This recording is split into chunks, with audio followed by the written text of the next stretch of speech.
ഒരു സന്തോഷ വാർത്ത. അണ്ണൻ വിളിക്കിറങ്ങി. എന്താണോ? അണ്ണൻ വെളിയിലോട്ടിറങ്ങി വരി. നീ പന്തം കണ്ട പെരിച്ചാലി പോലും നിമിടിക്കാണ്ട് കാര്യം പറ.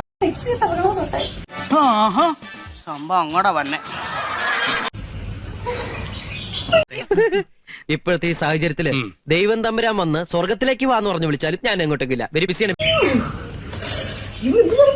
കണ്ടോ സാറേ? ഇത്തിരി എന്ത് കണ്ടോന്ന്? അല്ല, നമ്മുടെ ഈ അറേഞ്ച്മെന്റ്സ് മൊത്തത്തിൽ സാറ് കണ്ടോ? കുഴപ്പമൊന്നുമില്ലല്ലോ എന്ന് ചോദിച്ചു. അടുത്ത ട്രെയിൻ എപ്പോഴാ? ഞാൻ വരും. എന്റെ കൊക്കിന് ജീവനുണ്ടെങ്കിൽ ഞാൻ അവിടെ വന്നു.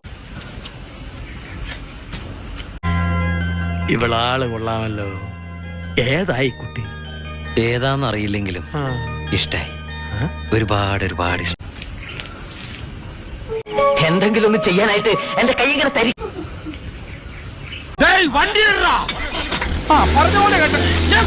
ഞാൻ അവന്റെ അടുത്ത് പറയട്ടെ വണ്ടി എടുക്കാം. അവരോട് പറയണ്ട, ഞാൻ കയറിയിട്ട് പറഞ്ഞാൽ മതി. എനിക്ക് സൈഡ് സീറ്റ് വേണേ. ഇത് വണ്ടി എടുത്തോ. വിട്ടോ വിട്ടോ. അയ്യോ, ഞാൻ കയറിയില്ല. നീ ആട്ടോ വിളിച്ചു. എനിക്കൊരല്പം ധൃതിയുണ്ട്. ഇപ്പൊ ഓഫീസിൽ അന്വേഷിക്കുന്നുണ്ടാവും. വരട്ടെ.